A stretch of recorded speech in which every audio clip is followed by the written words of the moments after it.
Hello friends, आपका स्वागत है Rohit Kumar concept of study में। आज हम क्लास 9th के विषय गणित का जो फर्स्ट चैप्टर है संख्या पद्धति नंबर सिस्टम के बारे में अध्ययन करेंगे। संख्या पद्धति जो चैप्टर है इसके अंतर्गत 5 टॉपिक आते हैं। पहला टॉपिक परमेय और अपरमेय संख्या, दूसरा टॉपिक वास्तविक संख्याओं और उनके दशमलव प्रसार, तीसरा टॉपिक संख्या रेखा पर अपरमेय संख्याओं या वर्गमूलिक संख्याओं को दर्शाना, चौथा टॉपिक वास्तविक संख्याओं पर सक्रियाएं, पांचवा टॉपिक वास्तविक संख्याओं के लिए घातांक नियम। यह टॉपिक इस चैप्टर के अंतर्गत आएंगे। सबसे पहले हम संख्या पद्धति में कई संख्याएं आती हैं तो उनके हम कई संख्याओं के बारे में जान लेते हैं पहले, फिर संख्या पद्धति के अंतर्गत जो जो एक्सरसाइज आएंगी वो हल होंगी। तो सबसे पहले हम जानते हैं संख्या दो संख्याओं से मिलकर बनी है, वास्तविक संख्या और काल्पनिक संख्या।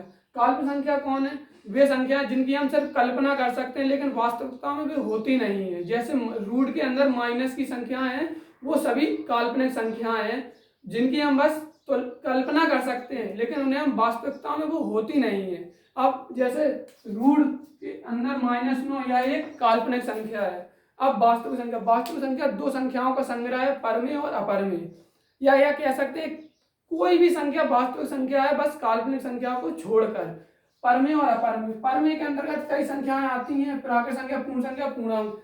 परमेय और अपरमेय जो हमारा पहला टॉपिक होगा, पहले हम संख्याओं के बारे में जान लेते हैं, फिर परमेय और अपरमेय जो हमारा टॉपिक है पहला क्लास 9th का विषय गणित का संख्या पद्धति का, तो उसके बारे में पढ़ेंगे। पहले हम इन संख्याओं के बारे में जान लेते हैं। सबसे पहले संख्याओं को जानने से पहले हम जानते हैं अंक किसे कहते हैं। डिजिट 0 1 2 3 4 5 6 7 8 9 को डिजिट कहते हैं। संख्या पद्धति में इन्हीं 10 अंकों का प्रयोग किया गया है। उस अंक गणित में जितनी भी संख्याएं हैं, इन्हीं अंकों के सहारे से बनती हैं। अब प्राकृतिक संख्या, नेचुरल नंबर, वस्तुओं को गिनने में प्रयोग की जाने वाली संख्याओं को या गिनने में प्रयोग की जाने वाली संख्याओं को प्राकृतिक संख्या, नेचुरल नंबर कहते हैं। नेचुरल नंबर्स को कैपिटल एन से प्रदर्शित करते हैं। कैपिटल एन बराबर 1 2 3 4 5 6 7 अनंत तक, 1 2 3 4 5 से अनंत तक। महत्वपूर्ण बिंदु में देखेंगे तो सबसे छोटा पूर्ण प्राकृतिक संख्या, सबसे छोटी प्राकृतिक संख्या 1 होती है। 1 सबसे छोटी प्राकृतिक संख्या होती है और सबसे बड़ी प्राकृतिक संख्या हम ज्ञात नहीं कर सकते। यदि किसी प्राकृतिक संख्या में, यदि हम किसी प्राकृतिक संख्या में जैसे हम 5 लेते हैं, यदि इसमें 1 जोड़ दें तो अगली प्राकृतिक संख्या प्राप्त हो जाती है। इसीलिए कोई बड़ी प्राकृतिक संख्या नहीं होती है। सबसे बड़ी प्राकृतिक संख्या कह सकते हैं तो अनंत होती है बस। अब और सभी प्राकृतिक संख्या नेचुरल नंबर हैं जो वो 1 से शुरू होते हैं, 1 से शुरू होते हैं। एक और कैपिटल एन से ने प्रदर्शित किया जाता है। और दो क्रमागत प्राकृतिक संख्याओं में, जैसे दो क्रमागत प्राकृतिक संख्या 7 और 6, तो इनमें सदैव 1 का अंतर रहता है। और प्राकृतिक संख्याओं को धन पूर्णांक या पॉजिटिव इंटीजर्स भी कहते हैं। पॉजिटिव इंटीजर हम पूर्णांक में पढ़ेंगे। अब पूर्ण संख्या, होल नंबर, यदि प्राकृतिक संख्याओं के समूह में शून्य को सम्मिलित कर दिया जाए तो पूर्ण संख्याओं का समूह हमें प्राप्त हो जाता है या हमें पूर्ण संख्या प्राप्त हो जाती हैं। और इन्हें कैपिटल डब्ल्यू से प्रदर्शित किया जाता है। कैपिटल डब्ल्यू बराबर 0 1 2 3 4 से अनंत तक। और सभी प्राकृतिक संख्या पूर्ण संख्या में सम्मिलित होती हैं। जैसे प्राकृतिक संख्या 1 से यहाँ अनंत तक होती है, यहाँ भी 1 से अनंत तक है। इसीलिए सभी प्राकृतिक संख्या पूर्ण संख्याओं में सम्मिलित होती हैं। और सबसे छोटी पूर्ण संख्या शून्य है। यदि शून्य को हम किसी संख्या में जोड़ें, तो उसका मान वही रहेगा। यदि किसी संख्या में घटाएं तो भी उसका मान वही रहेगा संख्या का। यदि शून्य का गुणनफल किसी संख्या में कर दें तो उसका मान शून्य हो जाएगा। और अगर शून्य से किसी संख्या में भाग देने तो उसका मान अनंत होगा। उसका मान क्या होगा? अनंत। अब और सभी प्राकृतिक संख्या पूर्ण संख्याओं में सम्मिलित होती हैं। और दो क्रमागत पूर्ण संख्याओं में भी एक अंतर रहता है। जैसे 8 और 9 ये पूर्ण संख्याएं हैं और इनमें सदैव 1 का अंतर रहता है। इसीलिए दो पूर्ण संख्याओं में सदैव 1 का अंतर रहता है। अब पूर्णांक, इंटीजर्स, संख्याओं का ऐसा समूह जिसमें शून्य, धनात्मक और ऋणात्मक संख्याएं सम्मिलित हो। संख्याओं का ऐसा समूह जिसमें शून्य, धनात्मक और ऋणात्मक संख्याएं सम्मिलित तो उन्हें हम इंटीजर्स कहते हैं। इंटीजर्स को कैपिटल आई या कैपिटल जेड से प्रदर्शित करते हैं। कैपिटल जेड बराबर पूर्णांक अनंत से शुरू होते हैं और अनंत की तरफ चले जाते हैं, जैसे इन्फिनिटी से शुरू हुए और -3 -2 -1 0 फिर 1 2 3 से अनंत तक, और यहाँ से मान बढ़ता जाता है, इस तरफ से उस तरफ का मान बढ़ने लगता है, यहाँ से वहां तक का मान बढ़ता चला जाता है, यहाँ से बढ़ता हुआ मान वहां तक चला जाता है। और सभी प्राकृतिक संख्या पूर्ण संख्याएं पूर्णांक में सम्मिलित होती है। जैसे पूर्ण संख्या 0 से यहाँ तक है तो इसमें भी 0 है, यहाँ भी यहाँ तक है। प्राकृत संख्या 1 से यहाँ तक है, यहाँ भी 1 से अनंत तक है। इसीलिए सभी पूर्णांक इंटीजर्स में प्राकृत संख्या और पूर्ण संख्या सम्मिलित होती हैं। और धन पूर्णांकों को हम कैपिटल जेड से प्रदर्शित करते हैं। धन पूर्णांकों को कैपिटल जेड से प्रदर्शित करते हैं और धन पूर्णांकों को प्राकृतिक संख्याएं भी कहते हैं। यह सभी धन पूर्णांकों को कैपिटल 1 +1 +2 ये धन पूर्णांक है और यही प्राकृतिक संख्या है, इसीलिए सभी धन पूर्णांक प्राकृतिक संख्या है। और ऋण पूर्णांकों को कैपिटल जेड से ऋण पूर्णांकों को कैपिटल माइनस से प्रदर्शित करते हैं, -1 -2 और शून्य ना ही धनात्मक है, शून्य ना ही ऋणात्मक संख्या है। अब सम संख्या इवन नंबर ऐसी संख्या जिनमें 2 का पूर्णतः विभाजित हो जाए, ऐसी संख्या जो 2 से पूर्णतः विभाजित हो जाए, 0 2 6 8 ये सम संख्या है। जैसे 0 है, या 0 को अगर हम 2 से डिवाइड करें तो पूरी तरह चला जाता है 0 बार, इसीलिए 0 से ही सम संख्याएं शुरू होती हैं, क्योंकि 0 में भी 2 का भाग पूरी तरह से चला जाता है। अगर हम 2 का भाग 0 में करें तो 0 आएगा, इसलिए 0 से ही सम संख्याएं शुरू होती हैं। विषम संख्याएं वे संख्याएं जो 2 से पूर्णतः विभाजित नहीं होती, जैसे 1 3 5 7 से अनंत तक, ये विषम संख्याएं हैं जो 2 से पूर्णतः विभाजित नहीं है। जैसे 3 है जो कि 2 से पूर्णतः विभाजित नहीं है, 5 है जो 2 से पूर्णतः विभाजित नहीं है, इसलिए विषम संख्याएं हैं। यौगिक नंबर संख्या कंपोजिट नंबर ऐसी प्राकृतिक संख्याएं जो स्वयं और एक को छोड़कर अन्य किसी दूसरी संख्या से विभाजित हो तो उन्हें हम यौगिक संख्या कंपोजिट नंबर कहते हैं। जैसे 4 6 10 40 10 को लेते हैं। 10 एक ऐसी प्राकृतिक संख्या है जो दो संख्याओं से विभाजित होती है, जैसे 2 और 5। 2 और 5 से 10 डिविजिबल है, इसलिए यौगिक संख्या में 10 आता है। ऐसी संख्याएं जो स्वयं और एक को छोड़कर अन्य किसी संख्या से भी विभाजित हो उन्हें हम यौगिक संख्या कंपोजिट नंबर कहते हैं। अभाज्य संख्या प्राइम नंबर एक से बड़ी वे सभी संख्याएं जो स्वयं और एक को छोड़कर अन्य किसी संख्या से विभाजित ना हो, जैसे 2 3 5 7 11 ये प्राइम नंबर्स हैं। जैसे 2 किसी संख्या से विभाजित नहीं है लेकिन यह 1 से भी बड़ा है।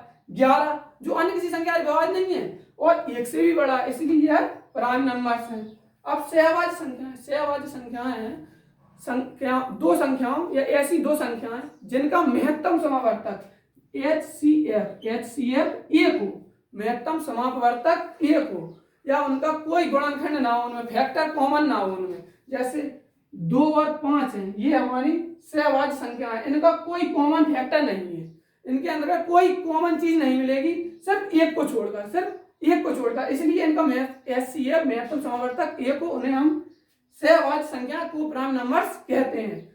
2 ऐसे 18 25 भी सवाल आता है, ऑब्जेक्ट में सवाल आता है कि 18 25 कौन सी संख्या है, तो यह सहभाज्य संख्या है। 18 का अगर गुणनखंड करें हम तो 2 9 3 3 और 25 का करें यदि तो 5 5, और तो इनमें कोई कॉमन फैक्टर नहीं मिला हमें, सिर्फ 1 के अलावा। 1 यहाँ भी है, 1 के अलावा, इसलिए इनका महत्तम समापवर्तक क्या हुआ, 1 हुआ। इसीलिए यह सहभाज्य संख्या है। ऑब्जेक्ट में सवाल आता है 18 और 25 में कौन सी संख्या है, तो यह सहभाज्य संख्या है। अब जो हमारा टॉपिक है पहला परमे और अपरमे संख्या, इसको अपन अभी डीपली से पढ़ेंगे।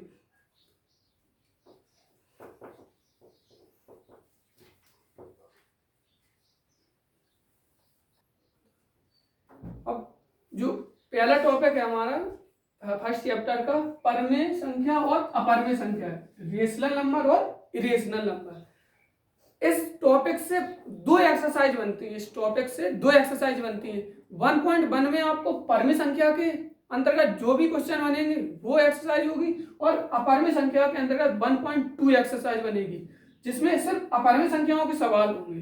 अब हम जानते हैं परमे संख्याओं को बहुत गहराई से, तो इसके अंदर जो भी पॉइंट बनेंगे और इसके अंदर जो भी पॉइंट बनेंगे उसको समझेंगे, कोशिश करेंगे। सबसे पहले परमे संख्या किसे कहते हैं, रेशनल नंबर किसे कहते हैं? वे संख्याएं जो p/q के रूप में व्यक्त की जा सकती हैं, वे संख्याएं जो p/q के रूप में व्यक्त की जा सकती हैं, जहां p और q पूर्णांक हो, इंटीजर्स हो। p और q बराबर z, z से पूर्णांकों को निरूपित किया जाता है, इसलिए p और q क्या है यहाँ पर? पूर्णांक। और q equal to not zero. अगर q इक्वल टू जीरो तो क्या होगा, वो अभी हम इस अगले पॉइंट में बताएंगे कि q अगर बराबर जीरो तो क्या होगा, अगर p बराबर जीरो तो क्या होगा। दूसरा पॉइंट, परमे संख्याओं को, रेशनल नंबर को कैपिटल Q से प्रदर्शित किया जाता है। कैपिटल Q बराबर परमे संख्याओं को निरूपित किया जाता है, कैपिटल Q से परमे संख्याओं को निरूपित किया जाता है। और सभी प्राकृतिक संख्याएं, सभी पूर्ण संख्याएं, पूर्णांक, सम, विषम, अभाज्य, यौगिक, सहभाज्य, सारी संख्याएं परमे संख्याओं के अंतर्गत आती हैं। सभी संख्याएं परमे संख्याओं के अंतर्गत आती हैं, जैसे 2, 3/2/3, माइनस के 2/1 p/q के रूप में है, माइनस का 1.1 p/q के रूप में है, √4 रूट के अंदर आ गई ये संख्या। ऐसी धनात्मक संख्या, एक और परिभाषा बन सकती है परमे संख्या से, ऐसी धनात्मक संख्या जो पूर्ण वर्गमूल है, ऐसी धनात्मक संख्या का वर्गमूल जो पूर्ण वर्ग है, जैसे √4 है, 4 पूर्ण वर्ग है 2 का, इसलिए यह भी एक परमे संख्या है, यह भी एक परमे संख्या है। ऐसी धनात्मक संख्या का वर्गमूल, ऐसी धनात्मक संख्या जैसे 2 है, 2 का वर्गमूल वर्ग 4 है, 2 का वर्ग 4 है, अगर इसका वर्गमूल करेंगे तो 2 आएगी, 2 आएगा, इसलिए यह परमे संख्या है। अब और 2/3 है, ये परमे संख्या है। 2 यहाँ पर p बराबर है 2 और q बराबर है 3, यहाँ पर p बराबर माइनस के 201 और q बराबर 1, तो यह p/q के रूप में व्यक्त है। और q इक्वल टू नॉट भी जीरो, q का मतलब q बराबर सब जीरो नहीं, इसलिए यह परमे संख्या है। और सभी भिन्न परमे संख्याएं होती हैं, सभी भिन्न, जैसे -2/5 या भिन्न, सभी भिन्न परमे संख्याएं होती हैं, लेकिन सभी परमे संख्या भिन्न नहीं होती। क्यों? जैसे 1.3 पर बार, ये कौन सी संख्या है? परमे संख्या है, इसको हम 1/3 के रूप में व्यक्त कर देते हैं, तो यह तो परमे संख्या में होगी p/q। 10/3 को 1/3 10/3 का रूप है, तो इसको हम व्यक्त कर सकते हैं, तो यह p/q के रूप में है। लेकिन यह तो भिन्न नहीं है, माइनस के 1/3 तो भिन्न नहीं है, यह तो परमे संख्या है, इसीलिए सभी भिन्न तो परमे संख्या होती है, लेकिन सभी परमे संख्या भिन्न नहीं होती हैं। और ऐसी परमे संख्या जो परस्पर बराबर हो, जैसे 2/3 4/6 परस्पर बराबर है, त्रिज्या गुणा करेंगे 3 12 परस्पर कैसे होंगे? ये बराबर, तो इन्हें तुल्य परमे संख्या कहा जाता है। तो ये आपस में कैसी होंगे? तुल्य परमे संख्याएं होंगी ये आपस में। जैसे इनका मान देख बराबर आ गया, परस्पर बराबर हो मान, तो ये कौन सी संख्या होगी? तुल्य परमे संख्याएं हो जाएंगी।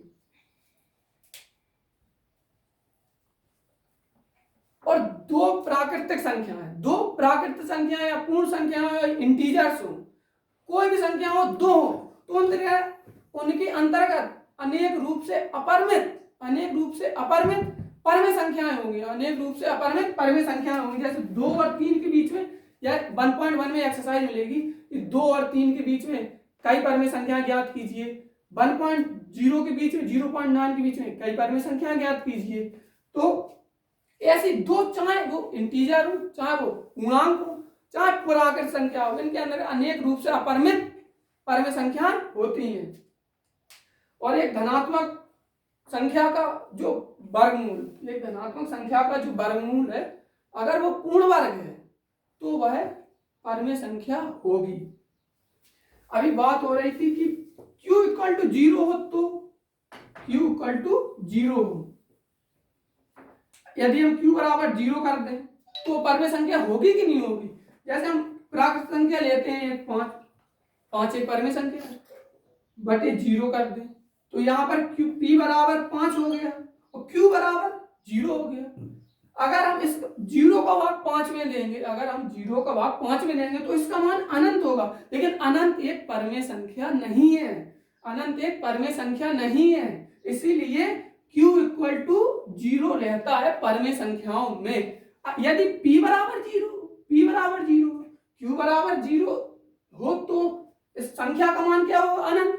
यदि p बराबर 0 हो तो, जैसे हम एक प्राकृत संख्या लेते हैं 7 और p बराबर हम यहाँ कर लेते हैं 0 और q बराबर हो गया 7। परमेय संख्या की परिभाषा से q इक्वल टू नॉट 0, यहाँ q इक्वल टू नॉट 0 है। यदि p बराबर 0 लेते हैं तो इसका मान 0 होगा, लेकिन 0 एक परमेय संख्या है। 0 एक परमेय संख्या क्यों? क्योंकि 0 एक पूर्ण संख्या है, 0 एक पूर्णांक है, इसीलिए सभी संख्याएं तो परमेय संख्या में आती हैं, इसलिए 0 भी परमेय संख्या होगी। अब अपरमेय संख्या, अपरमेय संख्या इरेशनल नंबर। परमेय संख्या के अंतर्गत एक और सूत्र आते हैं, इनके बीच में संख्याएं निकालना। तो वो कई सूत्र हैं जो आपको 1.1 में परमेय संख्याओं के अंतर्गत जितने भी सवाल बनते हैं, जैसे सभी प्राकृत संख्या परमेय संख्या कहलाती हैं, सभी पूर्ण संख्या परमेय संख्या कहलाती हैं, 2 और 3 के बीच में परमेय संख्या ज्ञात कीजिए, ऐसे सवाल आपको 1.1 में मिलेंगे। और अपरमेय संख्या के अंतर्गत जितने भी सवाल बनते हैं, जैसे 2 और 3 के बीच में अपरमेय संख्या ज्ञात कीजिए, क्या सभी परमेय संख्या ऐसे क्वेश्चन मिलेंगे 1.2 में आपको। तो अब जानते हैं अपरमेय संख्या इरेशनल नंबर, वे संख्याएं जो p बटे q के रूप में व्यक्त नहीं की जा सकती, p बटे q के रूप में व्यक्त नहीं की जा सकती हैं। अर्थात सभी परमेय संख्या, अर्थात वे संख्या जो परमेय नहीं है वो अपरमेय है, वे संख्या जो परमेय नहीं है वो अपरमेय है। जैसे √2, √5, √6, √6 को रूट के अंदर 2 गुणा 3 भी लिख सकते हैं ऐसे, या ऐसे कर सकते हैं √2 इंटू √3, तो यह भी अपरमेय संख्या है। अपरमेय संख्या परमाणु संख्या ऐसी संख्या है जिन्हें हम p बटे q के रूप में व्यक्त नहीं कर सकते, जहां q इक्वल टू नॉट 0 और p और q पूर्णांक हो, यह परिभाषा p और q क्या हो, पूर्णांक हो, और उन्हें हम p बटे q के रूप में व्यक्त नहीं कर सके, p बटे q के रूप में व्यक्त नहीं कर सकते, उन्हें हम अपरमेय संख्या कहते हैं। या पर एक साधारण सी परिभाषा, वे संख्याएं जो परमेय संख्या नहीं है अपरमेय संख्याएं हैं। एग्जाम्पल √2, √5, √7, यह सब अपरमेय संख्याएं हैं।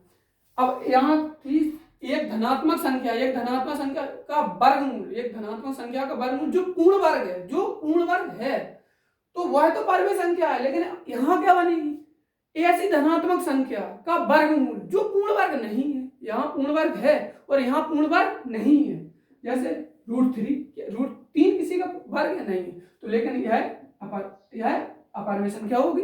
अगर यहाँ √4 है तो यह अपरमेय संख्या नहीं है, क्योंकि यह 4 है जो एक पूर्ण वर्ग है, वो 2 का, इसलिए √4 अपरमेय संख्या नहीं होगी। एक सवाल और बनता है कि परमेय और अपरमेय संख्याओं का गुणनफल क्या होता है, परमेय और अपरमेय संख्याओं का भाग क्या होता है, परमेय और अपरमेय संख्याओं का घटाना क्या होता है। इस सवाल में कोई भी कंडीशन बने, जैसे परमेय और अपरमेय संख्याओं का योग, परमेय और अपरमेय संख्याओं का घटाना, परमेय और अपरमेय संख्याओं का गुणनफल, परमेय और अपरमेय संख्याओं का भागफल सदैव ही अपरमेय रहेगा। जैसे √2 एक अपरमेय संख्या जोड़ 3, एक अपरमेय संख्या एक परमेय संख्या। अब सिद्ध करते हैं कि √2 प्लस 1 अपरमेय संख्या है, तो यह एक अपरमेय संख्या। अब माइनस में देंगे 2 माइनस √3, √5, यह भी अपरमेय संख्या है। अब भाग में देखते हैं, यह √3 डिवाइड बाई 7, यह भी अपरमेय संख्या है, भाग हो गया। गुणनफल √2 इंटू √3 नहीं 3 एक प्राकृत संख्या, एक पूर्ण संख्या, एक परम संख्या और एक अपरम संख्या, यह भी अपरम संख्या होगा। मतलब दो, एक प्राकृतिक और एक परम संख्याओं का योग, घटाना, गुणनफल और भागफल सदैव ही अपरमेय रहेगा। अब एक और बात बनती है कि परमेय संख्याओं में ऐसा होता है, जैसे परमेय और अपरमेय संख्या, अभी यहाँ आया था सवाल 2/3 और 4/6, ये तो आपस में कैसी संख्याएं थी? तुल्य।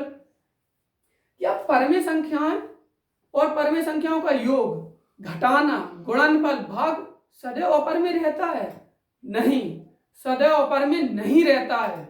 यदि हम एक परमेय संख्या लें √2 और एक और परमेय संख्या लें √2, अगर हम इसका डिवाइड करें इसमें तो 1 आएगा, लो ये तो परमेय संख्या है। इसीलिए सदैव ही नहीं है कि परमेय और अपरमेय संख्याओं का योगफल देख लेते हैं हम, जैसे √4, √3 और √3,